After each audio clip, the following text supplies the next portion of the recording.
అపోస్తలుడైన పౌలు తెస్సలోనిక సంఘానికి రాసినటువంటి మొదటి పత్రిక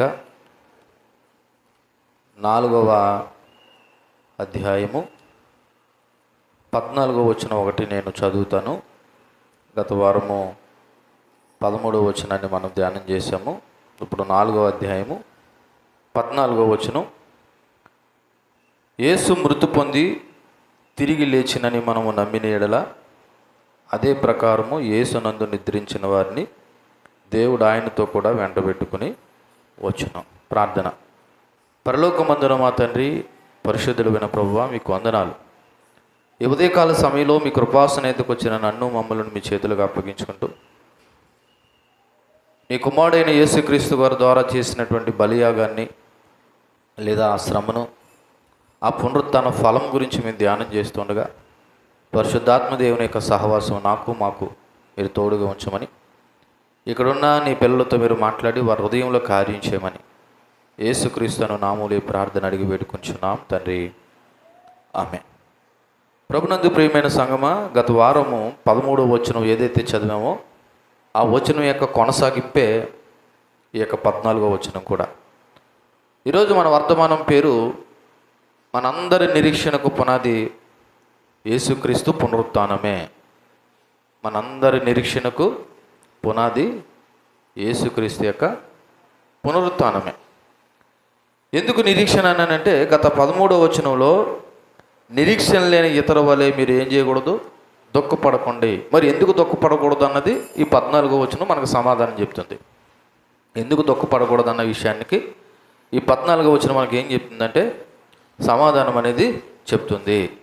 కాబట్టి ఈ వచనం నిరీక్షణకు ఆధారాన్ని ఇస్తుంది. ఆ ఆధారం ఎవరంటే యేసుక్రీస్తు యొక్క మరణము మరియు పునరుత్థానము. యేసుక్రీస్తు యొక్క మరణము మరియు పునరుత్థానం. పునరుత్థానం అంటే యేసు ప్రభు వారు చనిపోయి తిరిగి లేచినటువంటి సందర్భం ఏదైతే ఉందో దాని పునరుత్థానము. ఈ వచనంలో కొన్ని ముఖ్యమైన విషయాలు మనం ధ్యానం చేస్తే మనందరికీ మరలా ప్రోత్సహించే మాట ఏంటంటే, మన నిరీక్షణకు ఆధారం ఎవరంటే యేసుక్రీస్తు. చూడండి, ఈ యొక్క 14వ వచనంలో మొదటగా యేసుక్రీస్తు మృతి పొంది తిరిగి లేచినని మనము నమ్మిన ఎడల అని రాయబడి ఉన్నది. ద ఫౌండేషన్ ఆఫ్ రిజరెక్షన్ అంటే ఈ మాట క్రైస్తవ విశ్వాసానికి కేంద్ర సత్యము. ఒక రకంగా చెప్పాలంటే ప్రాథమికమైనటువంటి సత్యం. ఏంటి ఇది? జరిగినటువంటి రుజువైన క్రియ, జరిగినటువంటి రుజువైన సత్యం. యేసుక్రీస్తు యొక్క మరణము జరిగింది, అలాగే పునరుత్థానం కూడా ఏమైంది, జరిగి ఉంది. ఇది నేటికి చరిత్రలో నిలిచినటువంటి ఏకైక సత్యము. ఎందుకు ఏకైక సత్యం అన్నానంటే, ఏ దేవుడును మరణించి తిరిగి లేచిన సందర్భం ఈ భూమి మీద లేదు. దానికి ఆధారం నేటికి కూడా జెరూసలేములో యేసు ప్రభు యొక్క సమాధి నేటికి కూడా ఏమైనదంటే తెరచి ఉంది. కాకపోతే కొన్ని చిదిలిపోయిపోయిన పరిస్థితిని బట్టి కొన్ని మోడిఫికేషన్లు చేసిన నిజానికి సాక్ష్యం అయితే ఇప్పటికీ కూడా యెరూషలేములో దేవుని యొక్క సమాధి తెరవబడినటువంటిది ఉంది. కాబట్టి ఇక్కడ యేసుక్రీస్తు ఆయన మరణించడం మాత్రమే కాదు, ఆయన 3వ రోజున కూడా తిరిగి లేచినాడు. ఆయన మరణించడం మాత్రమే కాదు, ఆయన 3వ రోజున కూడా తిరిగి లేచినాడు. ఇది చరిత్రలో నిరూపించబడినటువంటి సత్యము. యేసుక్రీస్తు మరణము పాపం పైన, మరణం పైన మరి విజయం సాధించాడు. యేసుక్రీస్తు యొక్క మరణం పాపం మీదను, మరణ శక్తి మీదను విజయము సాధించాడు. ఆయన యందు విశ్వాసం ఉంచిన మనకు కూడా మన మరణము కూడా ముగింపు కాదు. 13వ వచనంలో ఏం చెప్పబడింది? నిరీక్షణ లేని ఇతర వారు మీరు ఏం చేయొద్దు, దుఃఖపడకండి. ఎందుకు దుఃఖపడకూడదంటే, మన క్రైస్తవ మరణము ముగింపు కాదు, జస్ట్ ఒక విశ్రాంతి అంతే. జస్ట్ ఒక విశ్రాంతి. ఈ నమ్మకం లేకుండా క్రైస్తవ నిరీక్షణ ఏది ఉండదు. కాబట్టి మన పునరుత్థాన నిరీక్షణ మన మంచి పనుల మీద కాకుండా యేసుక్రీస్తు యొక్క పునరుత్థానం మీద ఆధారపడి ఉంది.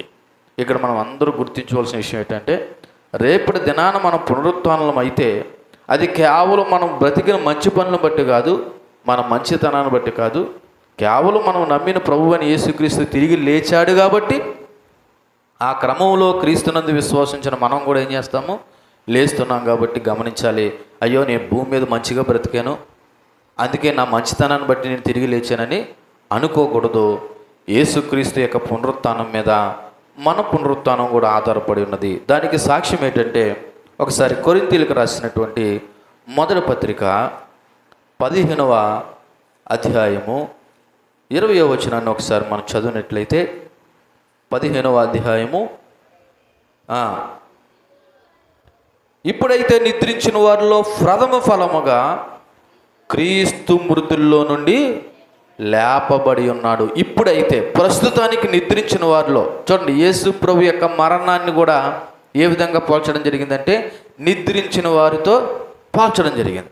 ఇప్పుడైతే నిద్రించిన వారిలో లేదా చనిపోయిన వారిలో ప్రథమ ఫలం అంటే తెలుసు కదా, మొదటిగా తిరిగి లేచిన వారు ఎవరంటే మన ప్రభువైన యేసుక్రీస్తు మృతుల్లో నుండి లేపబడి ఉన్నాడు. అంటే దాని అర్థం ఆయన సమాధిలో లేడు, ఆయన 3వ దినాన తిరిగి లేచాడు.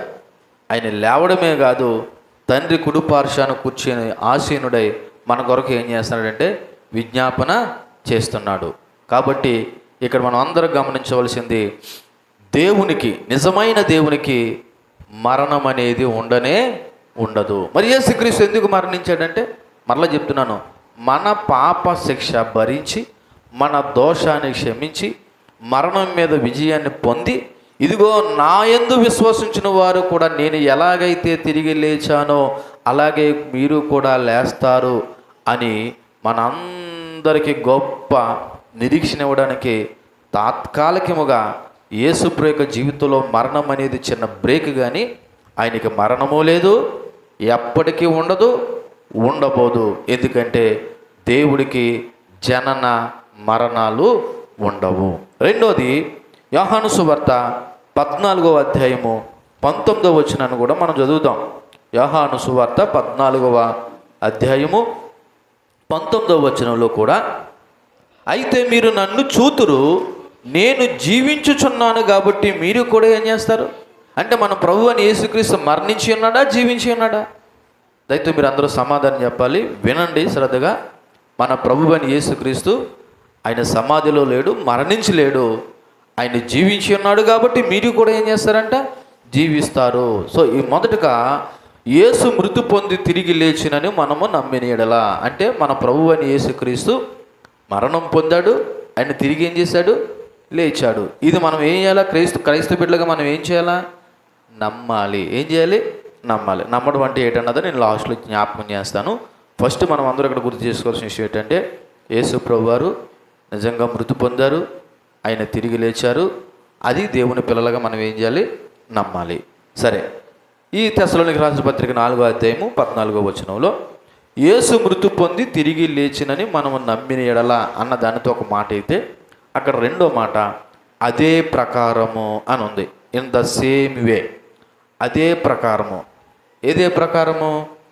యేసు ప్రభు ఎలా మరణం పొంది తిరిగి లేచాడో అదే ప్రకారంగా ఇదిగో మనము కూడా ఒక రోజున తిరిగి లేస్తాము. అంటే ఒక రకంగా చెప్పాలంటే యేసుక్రీస్తు యొక్క పునరుత్థానము మనకు నమూనా అంటే ఏంటి తెలుసా, మోడల్ అంటే ఏంటి తెలుసా, మాదిరి. అంటే ఆయన ఎలాగైతే మరణించి తిరిగి లేచాడని నమ్ముతున్నామో అలాగే మనము కూడా ఈ భూమి మీద మరణించి ఒక రోజున ఏం చేస్తాము, తిరిగి లేస్తాము అనడానికి నమూనా ఎవరు, యేసుక్రీస్తు. ఒక రకంగా ఈ మాటలో దేవుడు మనకిచ్చే హామీ కూడా ఉంది. హామీ అంటే ఏంటి తెలుసు కదా, హామీ అంటే ఏంటి, మనకి దేవుడిచ్చే భరోసా. మీరు నన్ను నమ్మి చనిపోతున్నారు కదా, కాబట్టి మీరు ఏమీ బాధపడకండి, మీ మరణము నిద్రించిన వారితో సమానము, నేను ఎలాగైతే మరణించి తిరిగి లేచానో అదే ప్రకారము నన్ను నమ్మి చనిపోతున్న మీరు కూడా ఏం చేస్తారు, తిరిగి లేస్తారని దేవుడు మనకి ఏమి ఇచ్చాడు తెలుసా, హామీ ఇచ్చాడు. ఏమిచ్చాడు, హామీ ఇచ్చాడు. ఆయన లేచినట్లు ఆయనను నిద్రించిన వారు కూడా, ఇక్కడ ఒక మాట గమనించండి, ఆయన లేచినట్లు ఆయనలో నిద్రించిన వారు, ఆయనలో అంటే ప్రభువైన యేసుక్రీస్తులో ఉండి చనిపోయిన వారు తిరిగి లేస్తారు. ఇది మనము నమ్మాలి. ఆ మాట కిందన రాయబడి ఉన్నది 14వ వచనంలో. అదే ప్రకారము యేసునందు నిద్రించిన వారిని అని రాయబడి ఉన్నది. ఏంటండి? యేసునందు నిద్రించిన వారిని. మరి మిగతా వాళ్ళు లేపడా? మిగతా వాళ్ళు అంటే ఎవరు?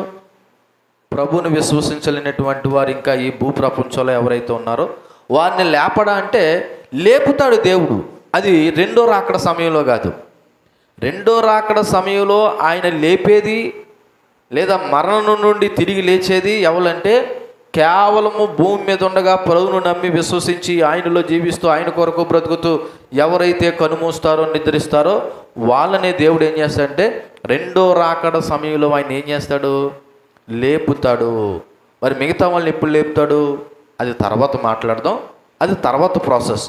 కానీ ప్రస్తుతానికి దేవుడు రెండో రాకడ సమయంలో ఎవరిని రెండో మారు తనతో పాటు తీసుకొని వస్తాడంట? యేసుక్రీస్తునందు నిద్రించిన వారిని, అంటే క్రీస్తులో విశ్వాసం ఉంచి మరణించిన వారు. మళ్ళీ జ్ఞాపకం చేస్తున్నాను, ఏంటండి? క్రీస్తులో విశ్వాసం ఉంచి మరణించిన వారు. ఇక్కడ ఒక మీకు ప్రశ్న, లేదా మీరు కూడా అనుకోవచ్చు, అలాగైతే మేము కూడా యేసుక్రీస్తులో ఏం చేసామండి? విశ్వాసము ఉంచాము, కాబట్టి మేము మరణిస్తే తిరిగి లేస్తామా అంటే, నిజంగా యేసుక్రీస్తునందు విశ్వాసించిన వారైతే మరణిస్తే తిరిగి లేస్తారు. కాకపోతే మీ విశ్వాసం ఎటువంటిది అన్నది ఒకసారి పరీక్షించుకోవాలి. ఈ రోజున విశ్వాసం అంటే ఏమర్థమైంది తెలుసా? యేసు ప్రభువును నమ్మాం కాబట్టి మనం ప్రార్థనకి వెళ్తున్నాము, మేము చర్చిలోకి వచ్చే పాటలు పాడుతున్నాము, ఒకవేళ ఇవ్వాల్సిన కానుకలు ఏమైనా ఉంటే ఇస్తున్నాము, కాబట్టి మేము ఎవరు నమ్మాము? యేసుక్రీస్తుని నమ్మాము అనుకుంటున్నారు. నిజానికి వాక్యము నమ్మడం అంటే ఏం చెప్తుంది అన్నది నేను లాస్ట్లో చెప్తాను. కానీ ఇక్కడ మనం జ్ఞాపకం చేసుకోవాల్సిన విషయం ఏంటంటే, క్రీస్తులో విశ్వాసం ఉంచి మరణించిన వారు యేసుక్రీస్తునందు నిద్రించిన వారు. అనగా క్రీస్తు ద్వారా రక్షింపబడి, ఎవరి ద్వారా రక్షింపబడి? క్రీస్తు ద్వారా మాత్రమే రక్షింపబడి క్రీస్తులోనే జీవిస్తూ క్రీస్తులోనే మరణించిన వారని అర్థం. మరలా జ్ఞాపకం చేస్తున్నాను, యేసుక్రీస్తునందు నిద్రించిన వారంటే క్రీస్తు ద్వారా రక్షింపబడి క్రీస్తులోనే ఉంటూ జీవిస్తూ క్రీస్తులోనే మరణించిన వారని అర్థం. ఇటువంటి మరణాన్ని క్రైస్తవ పరిభాషలో ఏమని చెప్పారంటే నిద్రగా వర్ణించారు. ఏం చేశారు? నిద్రగా వర్ణించారు. ఎందుకంటే ఈ భూమి మీద మనం మరణిస్తున్న మరణం శాశ్వత మరణము కాదు. ఏ మరణం కాదు? శాశ్వత మరణము కాదు. జస్ట్ శరీరానికి మాత్రమే మరణము. దేనికి మాత్రం? మనము సమాధి, మనిషిని తీసుకెళ్ళేటప్పుడు దేన్ని సమాధి చేస్తున్నాం? శరీరాన్ని సమాధి చేస్తున్నామా? ఆత్మను సమాధి చేస్తున్నామా? శరీరానికి మాత్రమే ఈ మరణము, అది కూడా కొంతకాలం మాత్రమే. ఇక్కడ ఈ మరణము ఎంతో ధన్యమైనది అంటున్నాడు పౌలు. క్రైస్తవ మరణం అంట ఎంతో ధన్యమైనదంట మిగతా వర్ణాలతో పోల్చుకుంటే, మిగతా వారితో పోల్చుకుంటే. ఎందుకండి అంత ధన్యమైనది అని అంటే, మరణించిన తర్వాత మన ఆత్మ నేరుగా ప్రభువుతో ఉంటుందంట. దేవునికి మహిమ కలుగునుగాక. మరణించిన తర్వాత మన ఆత్మ ఎవరితో ఉంటుందంట? నేరుగా ప్రభువుతో. జస్ట్ బాడీ మాత్రమే, శరీరాన్ని మాత్రమే మనం ఎక్కడ భూమిలో ఏం చేస్తాం? పాతి పెడతాం. మరి ఆత్మ ఎక్కడ ఉంటుందంట? చూడండి ఒకసారి మనం కొరింథీయులకు రాసినటువంటి 2వ పత్రిక 5వ అధ్యాయము 8వ వచనాన్ని చదివితే అక్కడ ఒక గొప్ప నిరీక్షణ లేదా ప్రోత్సహించే మాట ఏంటో తెలుసా?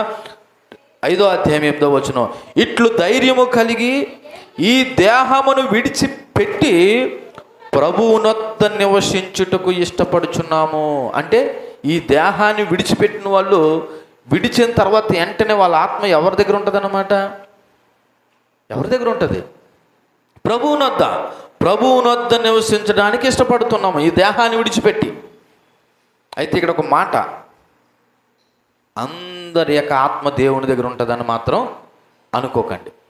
అందరి యొక్క ఆత్మ దేవుని యొద్ద ఉంటుందని మాత్రం అనుకోవద్దు. అంటే దేవుని యొద్ద అంటే నా ఉద్దేశము ఇక్కడ ప్రభుతో ఉండి నెమ్మది పొందే సందర్భాలు ఉన్నాయి, అలాగే ప్రభువుకు దూరంగా ఉండి యాతన పడే సందర్భాలు ఉన్నాయి. ఇక్కడ గమనించవలసిన విషయం ఏంటంటే, ఒక మనిషి చనిపోయిన వెంటనే వాని ఆత్మ అయితే దేవుని యొద్ద నివసించడానికైనా వెళ్తుంది, లేదా యాతన పడే సందర్భానికైనా వెళ్తుంది. మరి ఎక్కడికి వెళ్తా ఉన్నదన్నది ఒకటి భూమి మీద నువ్వు ప్రభువులో జీవించిన జీవిత విధానాన్ని బట్టి ఆధారపడి ఉంటుంది. కాబట్టి అది ఓ రకంగా మరణిస్తేనే కానీ తెలియదు. మరణిస్తేనే కానీ తెలియదు. చూడండి, కొన్నిసార్లు కొన్ని సందర్భాల్లో అన్కాన్షియస్ సందర్భానికి వెళ్ళిపోయిన తర్వాత, ఏదో జరిగిన తర్వాత కళ్ళు తెరిచే సమయానికి నేను ఎక్కడున్నానేటి అని అనుకుంటూ ఉంటారు.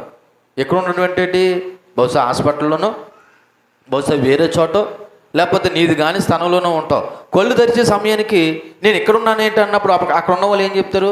బాబు, నువ్వు బండి మీద వస్తుండగా నీకు ఏదో యాక్సిడెంట్ అయ్యింది, నువ్వు కోమలోకి వెళ్ళిపోయావు, లేకపోతే మరో చోట నీకు ఏమైందో నీకు తెలియదు, కాబట్టి నిన్ను తీసుకెళ్ళి ఎక్కడ తీసాం, హాస్పిటల్లో జాయిన్ చేసామని చెప్తారు. అలాగే చనిపోయిన తర్వాత నీ ఆత్మ వెళ్ళిన తర్వాత నీకు అర్థమవుతుంది నేను ఇక్కడ ఉన్నానేటి అని. ఒకవేళ నిజంగా ప్రభువు దగ్గర ఉన్నావనుకో, నీ మరణం ధన్యమైనది. ఒకవేళ ప్రభువు దగ్గర కాకుండా వేరే చోట ఉండకుండా చోట ఉన్నావనుకో, ఓ రకంగా చెప్పాలంటే నీ మరణము శిక్షార్హమైనదే. అది తప్పించడానికే ప్రభువుని యేసుక్రీస్తు మన కొరకు సిలువలో ఏమైపోయాడు, చనిపోయి మరణించి తిరిగి లేచాడు. కాబట్టి ఓ రకంగా ఇక్కడ ప్రోత్సాహకరమైన మాట ఏంటంటే తెలుసా, నిజంగా ప్రభువునందు నిద్రించిన వారి యొక్క ఆత్మ ఎవరి దగ్గర ఉంటుందంట? ప్రభువు నొద్ద నివసించడానికి మేము ఇష్టపడుతున్నామని ఇక్కడ పౌలు భక్తుడు జ్ఞాపకం చేస్తూ ఉన్నాడు. రండి మరలా 14వ వచనం చదువుదాం. యేసు మృతి పొంది తిరిగి లేచినని మనము నమ్మిన ఎడల అదే ప్రకారము యేసునందు నిద్రించిన వారిని, లాస్ట్ మాట, దేవుడు ఆయనతో కూడా వెంట పెట్టుకుని వచ్చును. ఎవరిని వెంట పెట్టుకుని వచ్చినని రాయబడి ఉన్నది? మీరందరూ సమాధానం చెప్పాలి. ఎవరిని వెంట పెట్టుకుని ఆయన తిరిగి వచ్చినని రాయబడి ఉన్నది? యేసుక్రీస్తునందు నిద్రించిన వారిని మాత్రమే ఆయన వెంట పెట్టుకుని వస్తాడు. మరి యేసుక్రీస్తునందు నిద్రించిన వారిని ప్రస్తుతానికైతే ఆయన వెంట పెట్టుకుని రాడు. వాళ్ళు ఇంకెక్కడ ఉంటారంటే ఆ సమాధిలోనే వాళ్ళ దేహాలు ఉంటాయి. వాళ్ళ ఆత్మ ఎక్కడైతే ఉందో అక్కడే ఉంది. మరి ప్రభువునందు నిద్రించిన వారిని మాత్రం అంట దేవుడు ఏం చేస్తాడు తెలుసా? ఈ శరీరానికి మరలైన మహిమార్థమైనటువంటి శరీరము తొడిగి ఆ ఆత్మను మరలా అందులో కలిపి ఆయన రెండోసారి వచ్చేటప్పుడు ఆయనతో పాటు ప్రభువునందు మృతులైన వారు తిరిగి వస్తారంట. నమ్మిన వారు దేవుని స్తోత్రం చెప్పండి. దేవుడు ఆయనతో కూడా వెంట పెట్టుకుని తీసుకుని వచ్చాను. దేవుడు పరమ తండ్రి ఆయనతో, యేసుక్రీస్తుతో, ఇదిగో చనిపోయిన వారిని, అది కూడా యేసుక్రీస్తునందు చనిపోయిన వారిని రెండో రాకడ సమయంలో ఏం చేస్తాడంట? వెంట పెట్టుకుని తీసుకుని వస్తాడు. అంటే ఇప్పుడు ఎవరైతే భూమి మీద ఉండగా ప్రభువును నమ్మి విశ్వసించి నిజంగా మారు మనసు పొంది రక్షింపబడి చనిపోయారో వాళ్ళందరినీ కూడా దేవుడు రెండో రాకడ సమయంలో ఏం చేస్తాడంట? మరలా తీసుకుని వస్తాడు. యేసుక్రీస్తు యొక్క రెండో రాకడ సమయంలో తన మహిమతో తిరిగి వచ్చేటప్పుడు క్రీస్తునందుండి క్రీస్తులో మరణించిన వారిని ఆయన తనతో పాటు వెంట పెట్టుకుని వస్తాడు. అంటే సమాధిలో ఉన్న శరీరాలు మహిమ శరీరాలుగా పునరుత్థానం చెందుతాయి. సమాధిలో ఉన్న శరీరాలు ఎలాగండి? మహిమ శరీరాలుగా ఏం చెందుతాయి? పునరుత్థానం చెందుతాయి. ఇక్కడ డౌట్ రావాలి మీకు. నిన్న కాక మొన్న చనిపోయిన వ్యక్తి యొక్క శరీరము మహిమ శరీరంగా పునరుత్థానం చెందిందంటే అర్థమైంది, మా తాత లేదా మా నాన్న లేకపోతే మా పితలు ఎప్పుడో చనిపోయారు కదండి, వాళ్ళ యొక్క శరీరాలు ఇంకా భూమిలో అలాగుంటాయా అంటే ఉండవు. కానీ దేవునికి అసాధ్యమైనది ఏమీ లేదు. మరలా ఈ శరీరానికి దేవుని యొక్క ఆత్మ అనగా దేవుడి దగ్గర ఉన్న మన ఆత్మలు మరలా జోడించబడి సమాధిలో ఉన్న శరీరాలు మహిమ శరీరాలుగా పునరుత్థానం అవుతాయి. ఇక్కడ పౌలు యొక్క ఉద్దేశం ఏంటో తెలుసా? ఒకటి, క్రీస్తులో మరణించిన వారు నష్టపోరు. మరలా జ్ఞాపకం చేస్తున్నాను, యేసు క్రీస్తునందుండి మరణించిన వారు ఏం లేదు, నష్టం లేదు. రెండోది, వారు ప్రభువు యొక్క రెండో రాకడలో పూర్తిగా పాల్గొంటారు.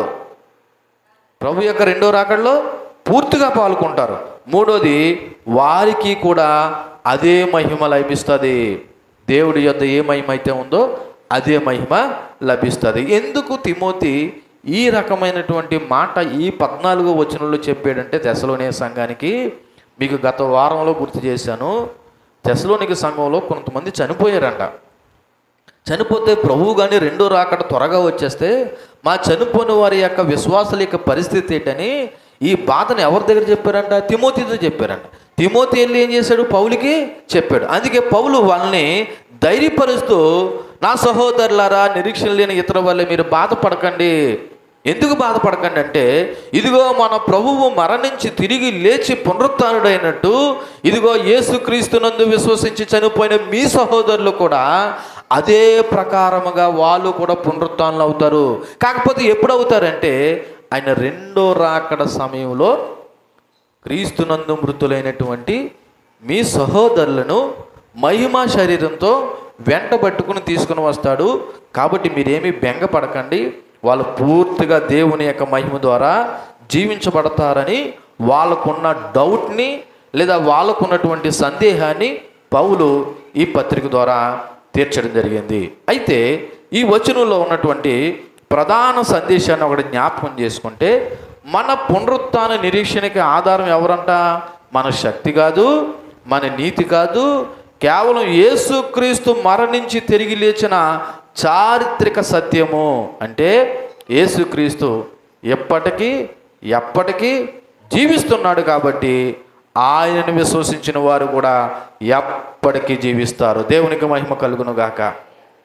మన యేసు ప్రభు ఎప్పటికీ ఆయన ఏమి చేయన్నాడు? జీవిస్తూ ఉన్నాడు కాబట్టి ఆయన యందు మరణించిన వారు కూడా మరలా ఏం చేస్తారనమాట? ఎప్పటికీ జీవిస్తారు. ఈ మాట ఇందాక మనము యోహాను సువార్త 14:19 చదివాం. ఇదిగో నేను జీవించుచున్నాను కాబట్టి మీరును కూడా ఏం చేస్తారు? జీవిస్తారు. కాబట్టి ఈ నిరీక్షణ మనకి దుఃఖాన్ని ఒకవేళ తగ్గించకపోయినా నిరాశను మాత్రం తొలగిస్తుంది.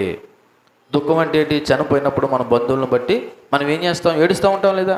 ఒకవేళ ఏడ్చే క్రమంలో ఒకవేళ దుఃఖము తగ్గకపోవచ్చేమో కానీ మనలో ఉన్న నిరాశను మాత్రము ఈ వచనం తొలగిస్తూ ఉంది. ఎందుకు తొలగిస్తూ ఉందంటే చూడండి, గత వారం మీకు చెప్పాను, మన యొక్క దుఃఖము ఆశతో కూడినదే ఉండాలంట. మన దుఃఖం ఏంటి? ఆశతో. ఏంటి ఆశ? ఇదిగో మన పితరులను మనం కోల్పోయిన వారిని మరలా ఒక రోజున ఏం చేస్తాము? తిరిగి చూస్తాము అన్న విషయాన్ని. కాబట్టి ఈ వచనంలో ఉన్న మరి 4 ముఖ్యమైన విషయాలు చెప్పి నేను ముందుకు వెళ్తాను. మొదటగా క్రైస్తవ నిరీక్షణ యేసుక్రీస్తు యొక్క పునరుత్థానంపై నిలిచి ఉంది. మళ్ళీ చెప్పండి, మనందరి యొక్క నిరీక్షణ దేని మీద నిలిచి ఉంది? యేసుక్రీస్తు యొక్క పునరుత్థాన శక్తిపై నిలిచి ఉంది. రెండోది, క్రీస్తునందు మరణించిన వారు ప్రభు యొక్క చేతిలో లేదా ప్రభు యొక్క దృష్టిలో సురక్షితంగా ఉన్నారు. మీకు విషయం చెప్పనా? భూమి మీద ఉన్న మనం ఇబ్బంది పడాలేమో కానీ, అందరూ ఆలకించండి, భూమి మీద ఉన్న మనం ఇబ్బంది పడాలేమో కానీ నిజంగా యేసుక్రీస్తునందు నిద్రించిన వారు దేవుని చేతిలో సుఖంగా ఉన్నారంట. నమ్మిన వారు దేవుని స్తుతిని చెప్పండి. మీకు అర్థమైందా? భూమి మీద ఉన్న మనం ఇబ్బందులు పడాలేమో కానీ యేసుక్రీస్తునందు నిద్రించిన వారు ఎవరి చేతిలో సుఖంగా ఉన్నారంట? దేవుని చేతిలో సుఖంగా ఉన్నారు. మూడోది, మరణము విశ్వాసికి ముగింపు కాదు, ఓ రకంగా మరణము దేవుని బిడ్డలకు మహిమా ప్రవేశం. నమ్మిన వారు దేవుని స్తుతిని చెప్పండి. మరణము విశ్వాసులకి ముగింపు కాదు, ఒక రకంగా మరణము దేవుని పిల్లలకి మహిమ ప్రవేశము. నాలుగోది, యేసు పునరుత్థానము మన పునరుత్థానానికి హామీ ఇచ్చింది. ఓ రకంగా చెప్పాలంటే ఇదే క్రైస్తవులందరికీ అసంచలమైనటువంటి నిరీక్షణ అన్న విషయాన్ని మనం గమనించాలి. క్రైస్తవులందరికీ ఇదే మన అందరికీ గొప్ప నిరీక్షణ. ఏంటంటే ప్రభు పునరుత్థానుడు అయ్యాడు కాబట్టి మనం కూడా ఏమవుతాం? ఒక రోజున పునరుత్థానము అవుతాము అన్న విషయాన్ని మనం అందరం కూడా గుర్తు చేసుకోవాలి. అయితే గత వారం మీకు కొన్ని విషయాలు గుర్తు చేశాను, ఒకసారి మరలా జ్ఞాపకం చేస్తున్నాను. ఏంటి? ఫస్ట్ యేసుక్రీస్తు మరణం గురించి చెప్పాను, బైబిల్ ఏం చెప్తుంది అన్నది. అలాగే యేసుక్రీస్తు యొక్క పునరుత్థానం గురించి కూడా చెప్పాను. అలాగే మూడోది, యేసుక్రీస్తు యొక్క రెండో రాకడ గురించి కూడా చెప్పాను. ఒకవేళ మీరు మర్చిపోతే ఈ వర్తమానం మీరు మరలా వినొచ్చు, మీరు అంత వినేటువంటి ధన్యత మీకుంటే.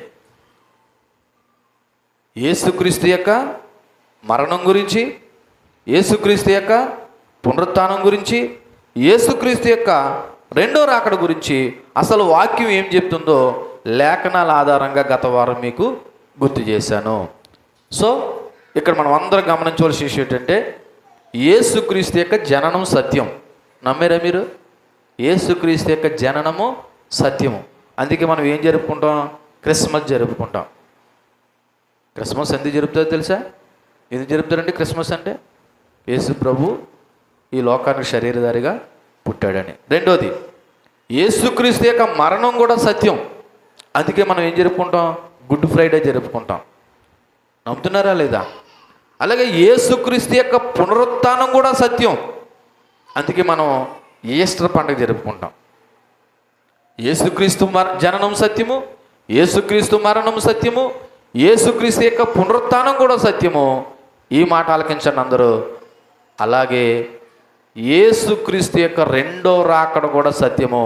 నమ్మిన వారు దేవుని స్తోత్రం చెప్పండి. యేసుక్రీస్తు యొక్క రెండవ రాకడ కూడా సత్యము, సెకండ్ కమింగ్. ఒకవేళ మీరు నమ్మినా నమ్మకపోయినా యేసు ప్రభు రెండో రాకడ మాత్రము సత్యము. మీరు అనుకోవచ్చు, ఇదే మాట మా చిన్నప్పటి నుంచి చెప్తున్నారండి, ఆయన ఎప్పుడు వస్తాడండి అని. మీరు గమనించండి, ఆయన ఎప్పుడు వస్తాడన్నది మ్యాటర్ కాదు, ఆయన తప్పకుండా వస్తాడన్నది మ్యాటర్. కాబట్టి దేవుని పిల్లలుగా ఆయన జననం ఎలా నమ్మాము, ఆయన మరణం ఎలా నమ్మాము, ఆయన పునరుత్థానం ఎలా నమ్మాము, ఆయన రెండవ రాకడ కూడా దేవుని పిల్లలుగా మనము నమ్మాలి. ఇక్కడ నా ప్రశ్న ఏంటంటే నీ నమ్మకము, నీ విశ్వాసము సత్యమేనా అని అడుగుతున్నాను. ఇది వ్యక్తిగతంగా మిమ్మల్ని అడుగుతున్న ప్రశ్న. గుంపులో గోవిందుగా మనం అందరము దేవుణ్ణి నమ్మేమని మనం సమర్థించేసుకుని మోసపోవద్దు. వ్యక్తిగతంగా ఎవరికి వారు మనం అడుగుతున్న మాట, లేదా నేను అడుగుతున్న మాట ఏంటంటే, నువ్వు ప్రభు నమ్మేనన్నావు కదా, నీ విశ్వాసము, నీ నమ్మకము సత్యమేనా, నిజమేనా అని అడుగుతున్నాను. అదే పాస్టర్ గారు అంత పెద్ద ప్రశ్న వేసేసారు. మేము నమ్మకుండానే యేసు ప్రభు సన్నిధానంలోకి వచ్చామా, లేదా ఈ చర్చి బిల్డింగ్లోకి వచ్చామా అని అంటే, మీకు ఒక విషయం చెప్పనా, దెయ్యాలు కూడా యేసు ప్రభుని ఏం చేస్తున్నాయంట? నమ్ముతున్నాయంట.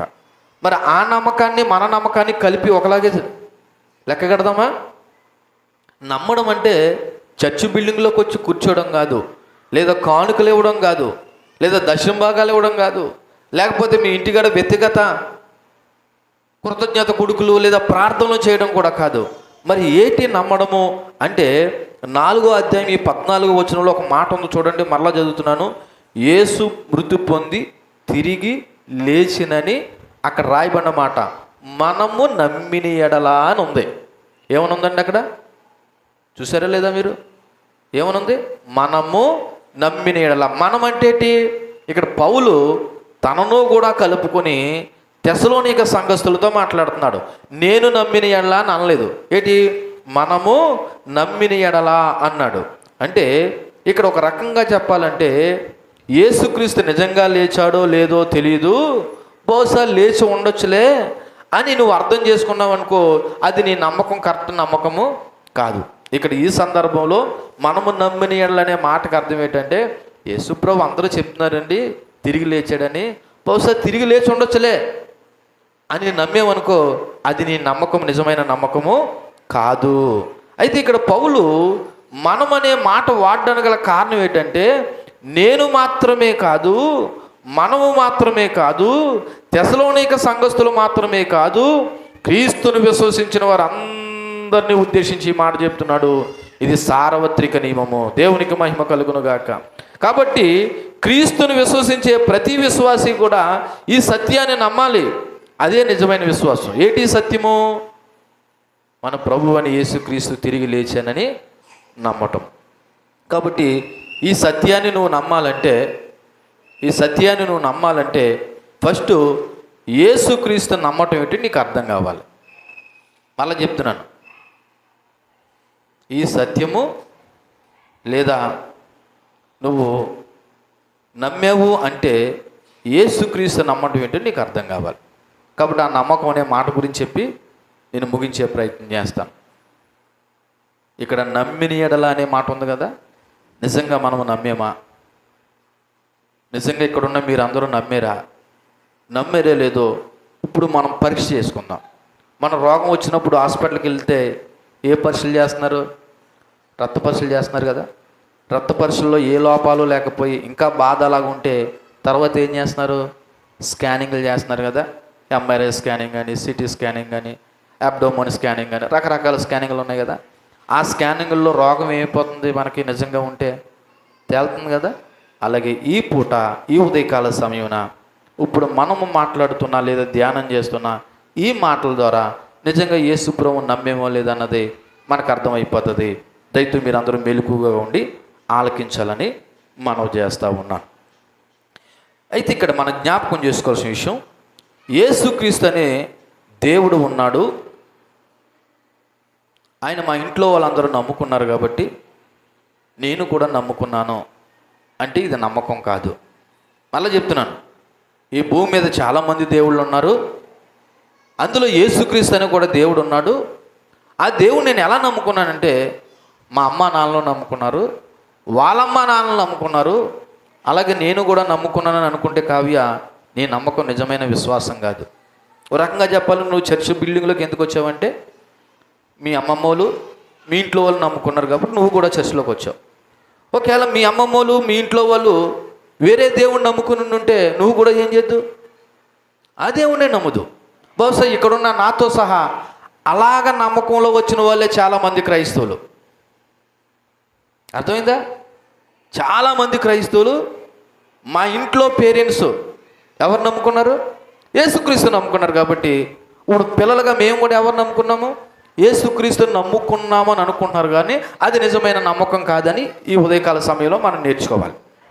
మరి నిజమైన నమ్మకం ఏంటి పాస్టర్ గారు అంటే మొట్టమొదటి ప్రశ్న, అసలు యేసు ఎవరు? అసలు యేసు ఎవరు? ఈ భూమి మీద ఇంత దేవుళ్ళు ఉన్నారు కదా, ఇంతమంది దేవుళ్ళు ఉన్నారు కదా, అసలు యేసుక్రీస్తు ఎవరు అన్న సత్యాన్వేషణ నీలో మొదలవ్వాలి. మీకు అర్థమయ్యే భాషలో చెప్తున్నాను. మీరు ఎప్పుడైనా గుర్తుపెట్టుకోండి, మనం ఏదైనా కొనుక్కోవాలన్నా ఏదైనా ఒకటి తెచ్చుకోవాలన్నా ఈ రోజున మార్కెట్లో బోల్డ్ ఐటమ్స్ ఉన్నాయి. ఉదాహరణకి మొబైల్ ఫోన్ ఉంది, చాలా కంపెనీ మొబైల్ ఫోన్స్ ఉన్నాయి, కానీ ఏది పడితే అది కొనుక్కుంటామా? ఏది మంచిదో అది ఎంక్వైరీ చేసి కొనుక్కుంటాం. అలాగే ఈ రోజున మార్కెట్లో ఏదో ఒక నచ్చిన వస్తువు కొనుక్కోవాలనుకుంటున్నాం, ఏదో ఒక ఏసీయో ఒక ఫ్రిడ్జో లేకపోతే ఒక వాషింగ్ మిషనో, ఇది కూడా ఏది పడితే అది తెచ్చేసుకుంటామా? ఏం చేస్తాం? ఏది మంచిదో ఎంక్వైరీ చేసి తెలిసిన ద్వారా తెప్పించుకుంటాం. నేను కూడా అదే ప్రశ్న వేస్తున్నాను. ఈ భూమి మీద చాలామంది దేవుళ్ళు దేవతలు ఉన్నారు కదా, ఇప్పుడు యేసుక్రీస్తుని ఎందుకు నమ్ముకోవాలి అని నీకు తెలియాలంటే ఫస్ట్ అసలు యేసుక్రీస్తు ఎవరో నీకు తెలియాలి. దేవునికి మహిమ కలుగును గాక. మీకు ఈ ప్రశ్న రాకుండా మీరు యేసు ప్రభు మీద నమ్మకం ఎప్పటికీ రాదండి. మళ్ళీ గుర్తు చేస్తాను, ఇక్కడ ఉన్న చాలామంది మన తల్లిదండ్రులు నమ్ముకున్నారు కాబట్టి, మన పితరులు నమ్ముకున్నారు కాబట్టి మీరు కూడా యేసుక్రీస్తుని నమ్ముకుని ఆ బాణీలో చర్చి బిల్డింగ్లోకి వచ్చి మేము దేవుణ్ణి నమ్ముకున్నామని జబ్బలెగరేస్తున్నారు. కానీ ఇది నిజమైన నమ్మకం కాదు అనే విషయాన్ని ఎందుకు గుర్తు చేస్తున్నానంటే, కనీసం ఇప్పుడైనా ప్రభువైన యేసుక్రీస్తుని నమ్మితే అప్పుడు నిజమైన విశ్వాసం అవుతుందని చెప్పడానికి. సో అది తెలియాలంటే ఇక్కడున్న మనం అందరూ వేసుకోవాల్సిన మొట్టమొదటి ప్రశ్న, నాకు అసలు యేసుక్రీస్తు ఎవరో నీకు తెలియాలి. అసలు యేసుక్రీస్తు ఎవరో నీకు తెలియాలి. మీకు ఇంకో ఉదాహరణ కూడా చెప్తున్నాను. ఏదైనా ఒక కంపెనీకి ఇంటర్వ్యూకి వెళ్ళామంటే ఫస్ట్ ఆ కంపెనీ ఏంటో నీకు తెలియాలి. అది మందుల కంపెనీయా, సంచుల కంపెనీయా, లేకపోతే ఇంకో కంపెనీ తెలిస్తేనే ఆ కంపెనీలో నువ్వు పని చేస్తావా లేదా అన్నది నీకు అర్థమవుతుంది. అసలు యేసుక్రీస్తు ఎవరో తెలియకుండా నేను యేసు ప్రభువుని నమ్ముకున్నానంటే అది ఏమి నమ్మకం అంటారు? నన్ను అడిగితే అది అసలు సిసలైన నమ్మకము కాదు. యేసుక్రీస్తు ఎవరో నీకు తెలియకుండా నేను నమ్మానంటే ఓ రకంగా చెప్పాలంటే నీ నమ్మకము గుడ్డి నమ్మకం అని చెప్పాలి. అర్థమవుతుందా? మీకు ఇప్పుడు చేతిలో గుప్పు నిండా మాత్రలు తెచ్చి నూకలమ్మగారు వేసేసుకోండి అంటారు. వేసేసుకుంటారా? ఏమంటారు? బాబు అసలు ఈ మాత్రలు ఎందుకు ఇస్తున్నారు, దేనికి ఇస్తున్నారు, నాకు ఏ రోగం ఉందని ఇస్తున్నారు అని అడుగుతారు, అడగరా? కాబట్టి నేను గుప్పుడుతో ఇచ్చేసి చెప్పేసి నోట్లు వేసేసుకుంటారా? మరి ఈ రోజున యేసుక్రీస్తు ఎవరో తెలుసుకోకుండా యేసుక్రీస్తుని నమ్మేనని మీరు ఎలాగంటున్నారు? ఫస్ట్ యేసుక్రీస్తు ఎవరో మనకి తెలియాలి. రెండోది, ఆ యేసుక్రీస్తు మన కొరకు ఏం చేశాడో కూడా తెలియాలి. యేసుక్రీస్తు ఎవరో తెలియాలి. రెండోది, ఆ యేసుక్రీస్తు మన కొరకు ఏం చేశాడు అని ఎవరో చెప్తే కాదు, నీకు అనుభవం రావాలంటున్నాను. నీకు అనుభవం రావాలి. ఆయన ఏం చేశాడు, నా కొరకు ఏం చేశాడు, ఆయన ఏం చేశాడంటే ఏం చెప్తారు? అది రెండోది. మూడోది, మరి నేనేం చేయాలి? నేను కూడా ఏం చేయాలి? యేసుక్రీస్తు ఎవరో నీకు తెలిస్తేనే ఆయన ఏం చేశాడో నీకు తెలుస్తుంది.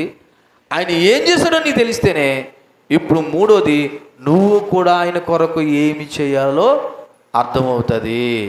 ఇక్కడ ప్రాబ్లం ఎక్కడొచ్చిందంటే యేసుక్రీస్తు ఎవరో తెలియట్లేదు, ఆయన ఏం చేశాడో కూడా క్రైస్తవ సంఘానికి తెలియట్లేదు. అందుకే ఈ రోజున క్రైస్తవ సంఘానికి కూడా నేనేం చేయాలన్నది విషయం కూడా తెలియట్లేదు. మీకు అర్థమైంది అనుకుంటున్నాను. చాలామంది మన పిల్లలు విదేశాలకు వెళ్తున్నారు. విదేశాలకు వెళ్ళిన తర్వాత అక్కడ ఏం చేయాలో తెలియకపోతే వాడు వెళ్ళడం వల్ల ప్రయోజనం ఏంటి? వెళ్ళినా ఎన్ని రోజులు వాడు ఎక్కడుంటాడు? కంపెనీలో వండుతారని? కంపెనీలో వండుతారా? దానికి సంబంధించినటువంటి ఏదో ఆఫీస్ ఉంటుంది కదా, ఆ ఆఫీసులో అలా పెడతారు. ఒరే బాబు, నువ్వేం చేయాలో తెలియకుండా ఇక్కడికి ఎందుకు వచ్చావు? ముందే తెలుసుకొని ఇక్కడ రావాలి కదా అని అంటారా లేదా? ఒకవేళ అక్కడ తిరిగిపోయినా తెలుసుకున్న తర్వాత అయినా ఏం చేస్తారు? కంపెనీలోకి తీసుకుంటారు. మరి ఈ రోజున యేసుక్రీస్తు ఎవరో తెలియకుండా, ఆయన ఏం చేశాడో తెలియకుండా నేను యేసుక్రీస్తు నమ్ముకున్నానంటే అసలు నువ్వు యేసుక్రీస్తు నమ్ముకుని ఏంటి ప్రయోజనం? అంటే మన వల్ల దేవుడికి ఏదో ప్రయోజనం అని కాదు. నేను ఎందుకు ఈ మాటలు జ్ఞాపకం చేస్తున్నానంటే యేసుక్రీస్తునందు మృతులైన వారు అన్న మాట మనం చదివే కదా. ఇప్పుడు ఆ యేసుక్రీస్తునందు మృతులు అవ్వడం అంటే ముందు మనం యేసుప్రభువుని నమ్మడం ఏంటన్నది తెలియాలి.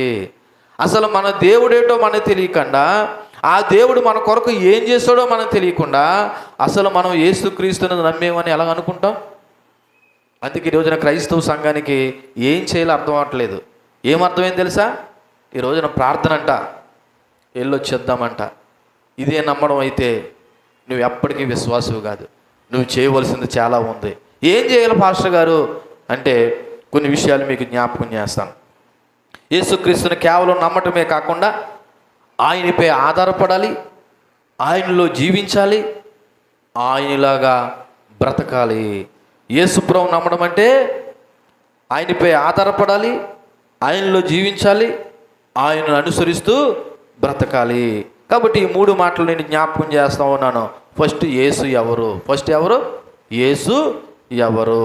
యేసు ఎవరంటే కేవలం యేసుక్రీస్తు శారీరధారిగా వచ్చిన మనిషి మాత్రమే కాదు. ఆయన దేవుని కుమారుడు, ఆయన ప్రభువు, ఆయన రక్షకుడు. మీరు నమ్మండి. మరలా ఒకసారి గుర్తు చేస్తున్నాను, యేసుక్రీస్తు ఈ భూమి మీదకి శరీరధారిగా వచ్చిన ఒక మనిషి కానీ లేదా ఒక ప్రవక్త మాత్రం కాదు. ఆయన స్వయాన ఎవరో తెలుసా? దేవుని కుమారుడు, ఆయన ప్రభువు, ఆయన రక్షకుడు అని నువ్వు నమ్మితేనే అప్పుడు యేసుప్రభు ఎవరో నీకు అర్థం అవుతుంది. ఒకసారి యోహాను సువార్త 20వ అధ్యాయము 31వ వచనాన్ని చదువుదాం. యోహాను సువార్త 20వ అధ్యాయము 31వ వచనంలో, యేసు దేవుని కుమారుడైన క్రీస్తుని మీరు నమ్మునట్లు నమ్మి ఆయన నామమందు జీవము పొందినట్లు ఇవి రాయబడ్డాయి. ఎందుకు రాయబడ్డదంట? ఈ బైబిల్ ఎందుకు రాయబడ్డదంట? చెప్పండి. ఇదిగో ఇలాగ చూడండి. ఆదివారం నాడు దుమ్ము ధూళి దులిపేసి చంకలో పెట్టుకుని నెత్తి మీద పెట్టుకుని ఇంటికాడి నుంచి చర్చ్ బిల్డింగ్లో తీసుకురావడానికి ఈ బైబిల్ రాయబడలేదు. ఈ బైబిల్ ఎందుకు రాయబడి ఉన్నదంట? అక్కడ రాయబడిన మాట, యేసు దేవుని కుమారుడని క్రీస్తు అని మీరు నమ్మునట్లు.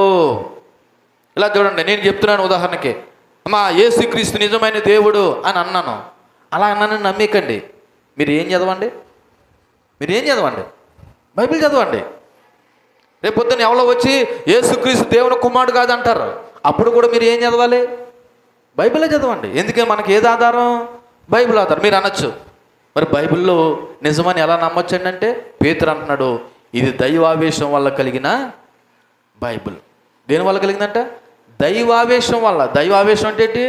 దేవుని ఆత్మ వల్ల రాయబడిన గ్రంథం ఇది. ఇది మనుషులు రాయలేదు, శారీరకంగా మనుషులే రాశారు. పేతురు రాశాడు, పౌలు రాశాడు, యోహాన్ రాశాడు, మత్తయి రాశాడు, మార్కు రాశాడు, మోషే రాశాడు, యెహోషువ రాశాడు, లేకపోతే ఇంకొకరు రాశారు.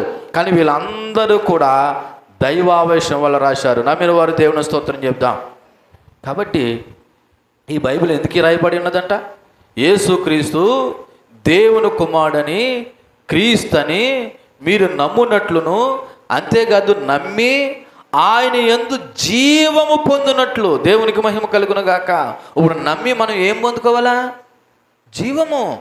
ఏంటి జీవము? పాస్టర్ గారు మేము జీవిస్తున్నాం కదా అంటే ఈ జీవం గురించి కదా మాట్లాడేది. చనిపోయిన తర్వాత కూడా నువ్వు జీవించులాగున యేసు ప్రభు ఎవరో నీకు తెలియాలంటే మీరందరూ కూడా ఏం చదవండి? బైబిల్ చదవండి. చదువుతున్నారు బైబిల్? మాకు చదువు రాదండి. మంచిదే, చదువు రాకపోయినా వినే అవకాశం ఉంది కదా. మీరు అంతగా చదివించుకోవాలి లేదా వినాలనుకుంటే మీ మనవుల్లో మీ మనవరాల ద్వారా వినిపించుకోవచ్చు. లేదా ఈ మధ్యకాలంలో వినేటువంటి బైబిల్ కూడా వచ్చాయి. మనం అయ్యి ఎందుకు వింటాం? వేరే వినే ప్రయత్నాలు చేస్తుంటే. కాబట్టి యేసు ప్రభు ఎవరో నీకు తెలియాలంటే మీరందరూ బైబిల్ చదవాలి. ధర్మరాజు ఏం చదవాలి? మరి చదవాలంటే దానికి బోలు మార్గాలు ఉన్నాయి. నిజంగా ఆసక్తి ఉంటే మీకు ఒక విషయం చెప్తున్నాను. యేసుక్రీస్తు ఎవరో నీకు తెలియాలంటే నువ్వు బైబిల్ చదవకుండా యేసు ప్రభు ఎవరో నీకు తెలియదు. చదువుకున్న పిల్లల్ని అడుగుతున్నాను, మీరు చదివేటువంటి సబ్జెక్టు మీకు రావాలంటే ఏం చదవాలి? ఆ సబ్జెక్ట్ చదవాలి. తెలుగు అయితే తెలుగు చదవాలి, ఇంగ్లీష్ అయితే ఇంగ్లీష్ చదవాలి, మ్యాథ్స్ అయితే మ్యాథ్స్ చదవాలా? మ్యాథ్స్ చెయ్యాలి. అప్పుడే నీకు ఆ సబ్జెక్ట్ వస్తుంది. అలాగే యేసుక్రీస్తు ఎవరో నీకు తెలియాలంటే నువ్వేం చదవాలి? బైబిల్ చదవాలి. చదవడం మాత్రమే కదా, ధ్యానించాలి. అప్పుడే యేసుక్రీస్తు ఎవరో నీకు అర్థమవుతుంది. ఇది మొదటిది. రెండోది, యేసు మన కొరకు ఏం చేశాడని అన్నాను కదా. యేసుక్రీస్తు మన కొరకు ఏం చేశాడంటే కొరింథీయులకు రాసినటువంటి మొదటి పత్రిక 15వ అధ్యాయము, కొరింథీయులకు రాసిన మొదటి పత్రిక 15వ అధ్యాయము 3వ వచనం చూస్తే, నాకు ఇయ్యబడిన ఉపదేశమును మొదట మీకు అప్పగించితిని, అది ఏమనగా చూడండి, లేఖనముల ప్రకారము క్రీస్తు మన పాపముల నిమిత్తము మృతి పొందెను, సమాధి చేయబడును. యేసుక్రీస్తు మన కొరకు ఏం చేశాడంట?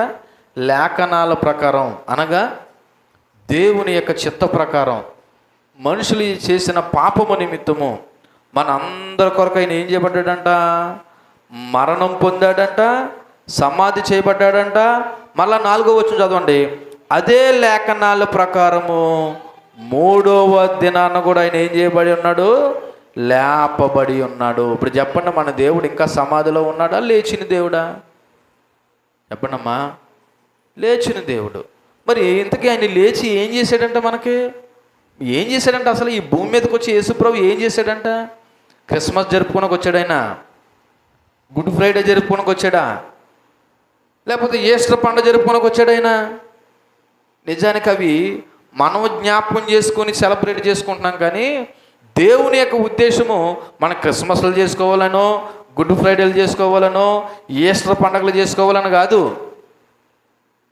ఆయన యందు జీవము లేదా ఆయనను నమ్మి మనము కూడా దేవునితో పాటు ఉండాలని. దేవునికి మహిమ కలుగును గాక. అందుకే మీ అందరికీ అర్థం కావాలని నేను గత క్రిస్మస్లో రాయించాను. ఏంటిది? క్రిస్మస్ అంటే కేవలం గతాన్ని జ్ఞాపకం చేసుకుని సంబరాలు చేసుకోవడం కాదు, క్రీస్తు మళ్ళీ వస్తాడని. అంటే దేని గురించి మాట్లాడుకుంటున్నాం మనం? రెండో రాకడ గురించే కదా. క్రీస్తు మళ్ళీ వస్తాడని మనం ఏం చేయబడాలంట? రక్షింపబడాలి. ఈ రక్షణ ఎవరి ద్వారా? దేవుని ద్వారా. రక్షింపబడితే సరిపోదు. రెండో మాట చూడండి, పరిశుద్ధంగా జీవిస్తూ. ఎలా జీవించాలంట? పరిశుద్ధంగా జీవిస్తూ. మూడోది, మనం దేని కొరకు ఎదురు చూడాలంట? నిత్య జీవం కొరకు ఆశతో ఎదురు చూడడమే నిజమైన క్రిస్మస్. కానీ ఇందులో ఉన్న సత్యాన్ని మర్చిపోయి క్రీస్తు నేడు పుట్టినని చెప్పి మనం ఏం చేస్తున్నాం? క్రిస్మస్లు చేసుకుంటున్నాం. అసలు నువ్వు క్రిస్మస్ చేసుకుంటావని దేవుడు భూమి మీదకి రాలేదు. గుడ్ ఫ్రైడే చేసుకుంటామని కూడా భూమి మీద దేవుడు రాలేదు.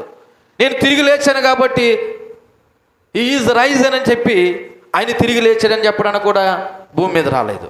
ఆయన ఎందుకు వచ్చాడంటే నీ పాపాన్ని నా పాపాన్ని క్షమించి మన మీద ఉన్న పాప దోషాలను తీసివేసి నా యందు నమ్మకం ఉంచిన వాడు నేను ఎలాగైతే మృతి పొంది తిరిగి లేచానో అలాగ తిరిగి లేపబడతారనే ఒక నిరీక్షణ ఇవ్వడానికి యేసుప్రభు ఈ లోకానికి వచ్చాడు. దేవునికి మహిమ కలుగును గాక.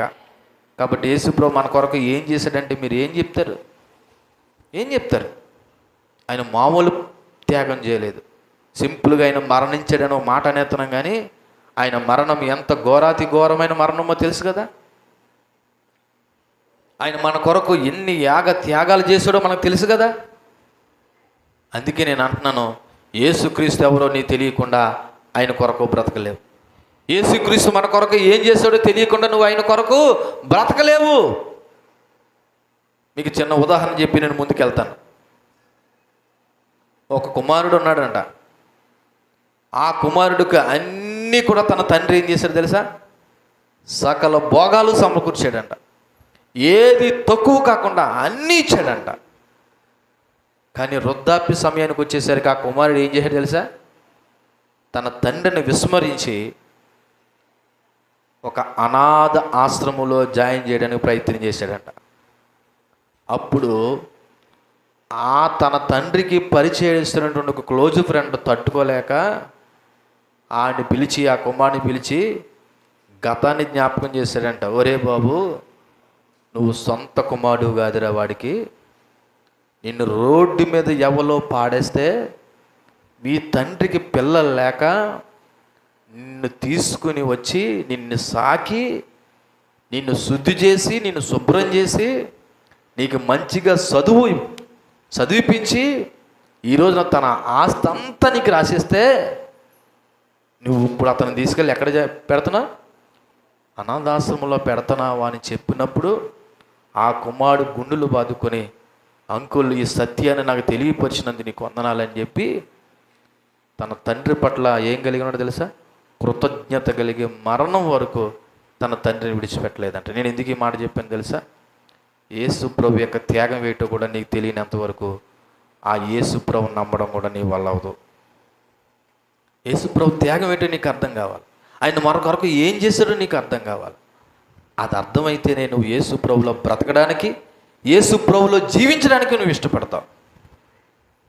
ఈ కుమారుడు తన తండ్రి విలువ తెలియనంత వరకు ఎలా బ్రతికాడు తెలుసా?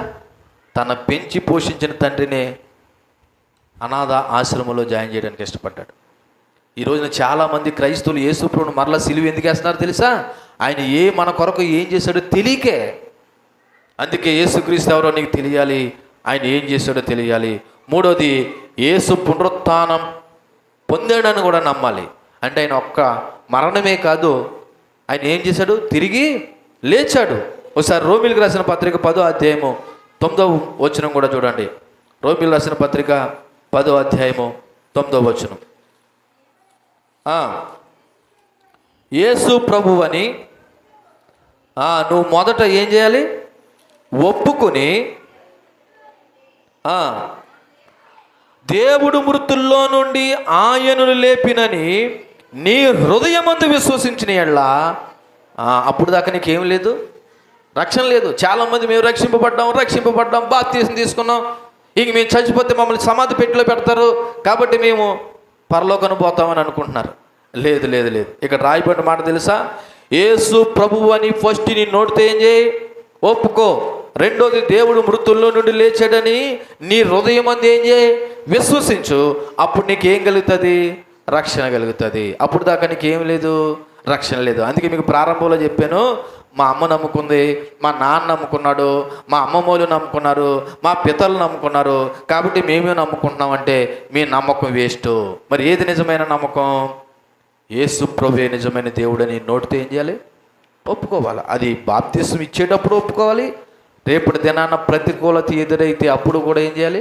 ఒప్పుకోవాలి. రెండోది, ఆయన మృతుల్లో నుండి తిరిగి లేచాడని ఎక్కడ నమ్మాలి? హృదయం అందు నమ్మాలి.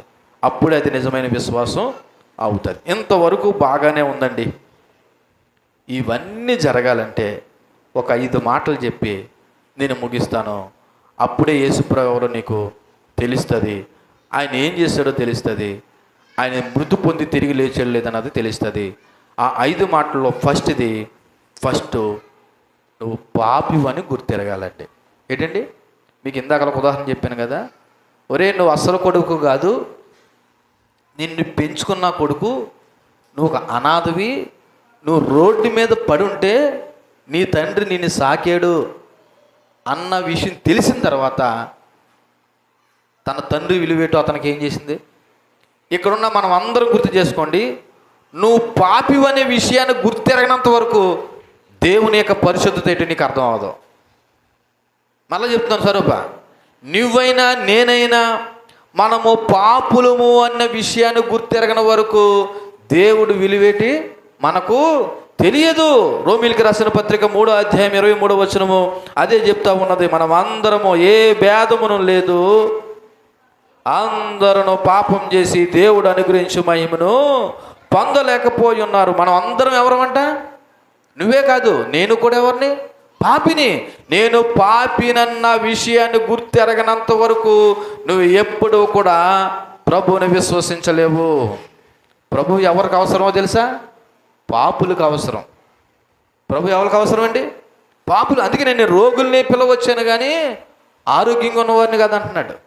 మీరు అనొచ్చు, పాస్టర్ గారు మేము ఏ పాపం చేయలేదండి. దావీదు అంటున్నాడు, అసలు నా పుట్టికే పాపం అంటున్నాడు. దావీదు ఏమంటున్నాడు? అసలు నా పుట్టికే పాపము, నా తల్లి గర్భంలో నేను ఎవరినని చెప్తున్నాడు? పాపిని అంటుంటే నేను ఏ పాపం చేయలేదంటే ఇంక నీ అంత మోసగాడు మోసపోయేది ఎవరు లేరు. కాబట్టి యేసు ప్రభువుని నమ్మాలంటే ముందు నువ్వు ఎవరు అని గుర్తెరగాలి? పాపినన్న విషయాన్ని గుర్తుగరాలి. అంటే నీలో పాపము పశ్చాత్తాపము కలగనంత వరకు నువ్వు పాపం అనే విషయం నీకు గుర్తెరగవు. ఎప్పుడైతే పాపి అనే విషయం గుర్తెరగవో నీకు రక్షణ అవసరం అనే ఆలోచన వస్తుంది. దేవునికి మహిమ కలుగును గాక. మీకు అర్థమయ్యే భాషలో చెప్తున్నాను. గోతులో ఉన్నవాడు కావాలా సహాయము? గొట్టి మీద ఉన్నవాడు కావాలా సహాయము? చెప్పండి. గోతులో ఉన్నవాడికి మనిషి సహాయం. ఎవడైనా వస్తే బాగుండు, నన్ను ఈ గోతులో నుండి ఏసేపు అన్నదమ్ములు తీసుకెళ్ళి ఏం చేశారంట? గోతులో పడేశారంట. చాలా కేకలేసాడంట, అరిచాడంట. అన్నదమ్ములు 11 మంది 10 మంది ఏం చేశారు? విడిచిపెట్టేసి వెళ్ళిపోయారు. అదిగో ఆ దారంట వస్తున్న వాళ్ళు ఆ కేకలు విని వాళ్ళు వచ్చి గోతులో నుండి పైకి లేపారు. ఇక్కడ నేను ఇది జ్ఞాపకం చేశానంటే, గోతులో ఉన్నవాడికి సహాయం ఉంటేనే వాడు గోతులో నుండి పైకి రాగలడు. అలాగే నువ్వు పాపివని గుర్తిస్తేనే నీకు రక్షణ అవసరమని ఆలోచన వస్తుంది. నువ్వు పాపివని గుర్తించినంతకాలం నీకు ఏమొద్దనుకుంటో తెలుసా? నాకు రక్షణ అవసరం లేదు, నాకు దేవుళ్ళే అవసరం లేదని. అందుకే ఈరోజున చాలామంది నాకు దేవుడితో పనేటి పాస్టర్ గారు, నేనే దేవుణ్ణి అన్న ఫీల్ అయిపోతున్నారు. లేకపోతే నా రక్షణతో పనేటి పాస్టర్ గారు, నాకు అన్నీ ఉన్నాయి. గుర్తుపెట్టుకో, నీకు అన్నీ ఉండొచ్చు. నువ్వు పాపివనే విషయాన్ని గుర్తినంత వరకు నీకు రక్షణ యొక్క అవసరం ఏంటన్నది నీకు తెలియదు. రెండోది, ఒకవేళ నిజంగా నువ్వు పాపివనే విషయం గుర్తిరిగితే నువ్వు మారు మనసు పొందాలి. ఏం పొందాలండి?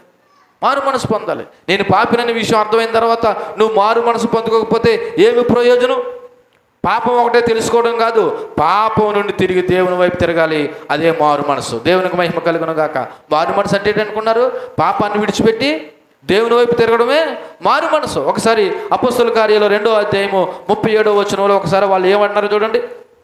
అపోస్తలుల కార్యాలు 2వ అధ్యాయము 37వ వచనంలో, వారు ఈ మాట విని హృదయంలో నొచ్చుకుని, సహోదరులారా మేము ఏమి చేతుమని పేతురును కడమ అపోస్తలులను అడగగా, వాళ్ళు ఏ మాట విని ఇదిగో 2వ అధ్యాయము 17వ వచనం లేదా 14వ వచనం మొదలుకొని 36వ వచనం దాకా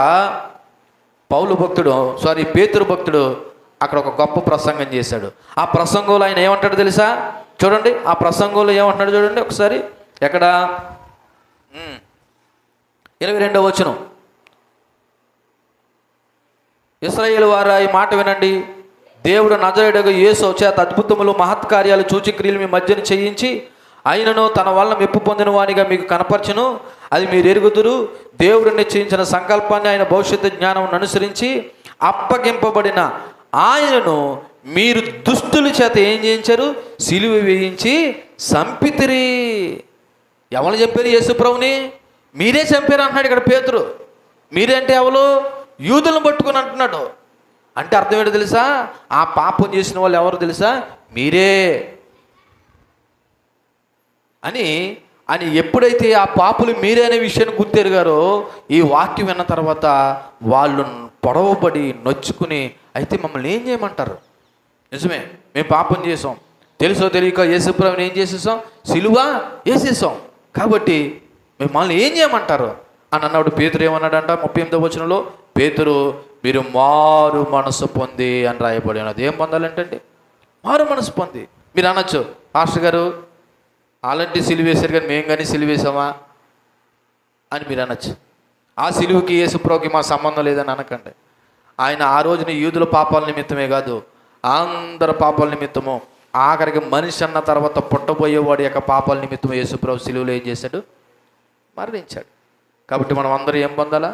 వారు మనసు పొందాలి. మళ్ళీ చెప్తున్నాను, ఫస్ట్ నువ్వు పాపు అని గుర్తెరగాల, గుర్తెరిగితే సరిపోదు. రెండోది ఏం పొందాలా? మారు మనసు పొందాలా. చూడండి, మారు మనసు పొందిన తర్వాత మూడోది యేసుక్రీస్తును నమ్మాలి, ప్రభువుగా ఒప్పుకోవాలి. యేసుక్రీస్తును నమ్మాలి, ప్రభువుగా ఒప్పుకోవాలి. ఇది అపోస్తల కార్యాలు 16వ అధ్యాయము 31వ వచనం చూడండి. 16వ అధ్యాయం 31వ వచనంలో చెరసాల అధిపతి అడుగుతూ ఉన్నాడు. అందుకు వారు, ప్రభు అయిన యేసునందు విశ్వాసం ఉంచుము, అప్పుడు నువ్వు నీ ఇంటి వారును రక్షణ పొందుదురని చెప్పి ఏమన్నాడు? 30వ వచనంలో వారు వెలుపులకు తీసుకొచ్చి, అయ్యలారా, రక్షణ పొందుటకు నేను ఏమి చేయవలనని అన్నాడు. రక్షణ పొందుటకు నేను ఏమి చేయవలనని అన్నాడు. ఏమన్నాడు? అప్పుడు ఏమన్నాడు? 31వ వచనంలో ఏమన్నాడు? అందుకు వారు, ప్రభు అయిన యేసుక్రీస్తునందు మీరు ఏముంచండి? విశ్వాసం ఉంచండి, అప్పుడు నీవును నీ ఇంటి వారు ఏం పొందుతారు అంటే, నువ్వు పాపు అనే విషయం తెలుసుకోవాలి, నీకు మారు మనసు అవసరం అనే విషయం తెలుసుకోవాలి, నీకు మారు మనసు అవసరం అనే విషయం తెలుసుకోవాలి. రెండోది నీకు రక్షణ అనే విషయం తెలుసుకుని నువ్వు ఎవరి తిరగాలంటే ప్రభు అని యేసు వైపు తిరగాలి. అయితే ఇక్కడ విశ్వాసంతో యేసు వైపు రావడమే కాదు, కొత్త జీవితం జీవించాలి. దేవునికి మహిమ కలుగును. ఇక్కడే ఉంది చాలామంది చేయని పని ఇదే. చాలామంది చేయని పని ఏంటి తెలుసా? పాపివని గుర్తెరగాలి, మారు మనసు పొందాలి, ప్రభుని నీ సొంత రక్షకునిగా నోటితో ఒప్పుకోవాలి, హృదయమందు విశ్వసించాలి. ఈ మూడు చేస్తే సరిపోదు. అసలు సిసలేనిది ఇక్కడ ఉంది, నాలుగోది ఏంటంట? కొత్త జీవితం జీవించాలి. ఏంటండి కొత్త జీవితం? ఇది ఎలాగ ఉంటుంది పాస్టర్ గారు? కొరింథీయులకు రాసిన 2వ పత్రిక 5వ అధ్యాయం 17వ వచనం. కొరింథీయులకు రాసినటువంటి 2వ పత్రిక 5వ అధ్యాయము 17వ వచనంలో, కాగా ఎవడైనా క్రీస్తునందున్న ఎడల వాడు నూతన సృష్టి. ఎవడైనా క్రీస్తునందు ఉంటే ఏంటంటే నూతన సృష్టి. ఇక పాతవి పోతాయి, ఇదిగో కొత్తవి వస్తాయి. ఇన్ని సంవత్సరాల ప్రభువు నమ్ముకుని నీలో పాతవి పోలేదంటే ఇప్పుడు యేసుక్రీస్తునందు నువ్వు ఎవరో కాదు, నూతన సృష్టి కాదు. అందుకే మీకు ఇందాక ప్రారంభంలో చెప్పాను, నిజంగా మనం ప్రభువు నమ్మేమే లేదని దేని ద్వారా అర్థమైపోద్దంటే ఇప్పుడు మనం చదువుతున్న లేఖనాలను బట్టి మనం అర్థం చేసుకోవచ్చు అని చెప్పచ్చు. నిజంగా నువ్వు ప్రభువు నమ్మి ఉంటే, నువ్వు నిజమైన మారు మనసు పొందుంటే, నీ నమ్మకం నిజమైన విశ్వాసం అయితే ఇప్పటికి నీ జీవితంలో ఏం పోవాలమ్మా? పాతవి పోవాలి, కొత్తవి రావాలి. ఇంకా పాతవి పోకుండా పాతవి అలాగే ఉంటున్నాయంటే ఇప్పుడు చెప్పండి, మన నమ్మకం నిజమైన నమ్మకమేనా? చెప్పండి అమ్మా. కాదు. అంటే ఇప్పుడు మనం ఫెయిల్ అయిపోయాం. అంటే ఇప్పుడు యేసుక్రీస్తు రెండో రాకడ సమయంలో వచ్చేటప్పుడు ఎవరిని తీసుకెళ్తాడు? క్రీస్తునందు మృతులైన వారు అనే మాట వాడాను కదా. క్రీస్తునందు మృతులు అవడం అంటే ఏంటి? ఇది కొత్త జీవితం జీవించడం. దేవునికి మహిమ కలుగును గాక. కొత్త జీవితము జీవించడం. ఆ కొత్త జీవితం జీవించడం అంటే ఇక్కడ కొన్ని మాటలు చెప్తున్నాను చూడండి. ఫస్ట్ పాపం నుండి బయటికి రావాలా. కొత్త జీవితంలో జీవించడం అంటే చెప్తున్నాను, ఎక్కడి నుంచి బయటికి రావాలా? పాపం నుండి బయటికి రావాలా. రెండోది దేవుని వాక్యాన్ని ప్రేమించాలా, చదవాలా, ధ్యానం చేయాలా. దేవుని వాక్యాన్ని ఏం చేయాలి? ప్రేమించాలి, చదవాలి, ధ్యానం చేయాలి. మూడోది ప్రార్థనలో ఎదగాలి. ఎక్కడ ఎదగాలి? ప్రార్థనలో ఎదగాలి. నాలుగోది ప్రేమించడం, క్షమించడం, పరిశుద్ధతలో ఎదగడం. నీకు ప్రేమ ఉండదు, క్షమించడం ఉండదు, పరిశుద్ధత ఉండదు. ఇది కొత్త జీవితం అంటే. కొత్త జీవితం అంటే ఏంటంటే ఫస్ట్ పాపం నుండి బయటకు రావాలి. అంటే నీ పాప జీవితాన్ని మానుకోవాలి, వాక్యాన్ని ప్రేమించాలి. ఏం చేయాలి? వాక్యాన్ని ప్రేమించాలి, వాక్యాన్ని చదవాలి, వాక్యాన్ని ధ్యానం చేయాలి, ప్రార్థనలో ఎదగాలి, ఇతరులని క్షమించాలి, పరిశుద్ధతలో ఎదగాలి. ఇది కొత్త జీవితం ప్రారంభించడం అంటే. అలాగే ఐదవది చివరగా క్రీస్తును అనుసరించి క్రీస్తులాగా బ్రతకాలి. దేవునికి మహిమ కలుగునుగాక. ఏంటండి? క్రీస్తును అనుసరించి క్రీస్తులాగే బ్రతకాలి, నీలా కాదు. అప్పుడే నువ్వు నిజంగా ప్రభువుని నమ్మినట్టు. ఈ 5 మాటలు చెప్తున్నాను. ఒకటి, నీ పాపం ఒప్పుకోవాలి, నీకు రక్షణ అవసరం అని తెలుసుకోవాలి. రెండోది, ఎప్పుడైతే నీకు రక్షణ అవసరమైందో నువ్వేం పొందాలి? మారు మనసు పొందాలి. ఎప్పుడైతే నువ్వు మారు మనసు పొందేవో మూడోది ఏం చేయాలి తెలుసా? నువ్వు యేసులో యేసు వైపు తిరగాలి. అనగా కొత్త జీవితము ప్రారంభించాలి. ఈ కొత్త జీవితం ప్రారంభించాలంటే నీ పాత జీవితాన్ని విడిచిపెట్టాలి, వాక్యాన్ని చదవాలి, ధ్యానం చేయాలి, ప్రార్థనలో ఎదగాలి. ఇది కాకుండానే తోటి విశ్వాసంలో ఏమైనా ఉంటే తప్పులు క్షమించాలి, పరిశుద్ధతలో ఎదగాలి, ప్రేమించడంలో ఎదగాలి. అదే కదా తెస్సలోనికీ పత్రిక 4:13 4వ అధ్యాయంలో ఇంతకుముందు మనం ధ్యానం చేసాము. సహోదర ప్రేమ విషయంలో మీరు అంతకంతగా ఏం చేయాలి? ఎదగాలి. అప్పుడు చివరగా నువ్వు క్రీస్తును అనుసరించి క్రీస్తులాగే బ్రతకాలి. అప్పుడండి నిజంగా ఆ వ్యక్తి ప్రభువు నమ్మాడు. అటువంటి వాళ్ళే ప్రభువు నందు చనిపోతే తిరిగి లేస్తారు. ఈ లక్షణాలు మీలో నాలో ఎవరిలో ఉన్నా వాళ్ళు రెండో రాకడలో ప్రభుతో పాటు వస్తారు. ఈ లక్షణాలు ఎవరు లేకపోయినా వాడి నిత్యత్వంలో కాదు కదా, నరకమందునే జీవిస్తాడు. కాబట్టి కేవలం క్రీస్తు యొక్క జనన మరణ పునరుత్థానాలతో పాటు రెండో రాకడను కూడా విశ్వసించి నీలో నాలో అసలు ఆ నమ్మకం నిజమైన నమ్మకమో కాదో నువ్వు తెలుసుకుంటేనే, నువ్వు అర్థం చేసుకుంటేనే అప్పుడు క్రీస్తునందు మృతులైన తర్వాత నీ యొక్క పునరుత్థానం కూడా దేవునితో పాటు ఉంటుంది. లేకపోతే కష్టమే. దేవుడి మాటలు మన వెనుకల్లో దీవించి ఫలింపు చేయనుగాక. ఆమేన్. కళ్ళు మూసుకొని చెప్పని వాక్యాన్ని ఒకసారి గుర్తు చేసుకొని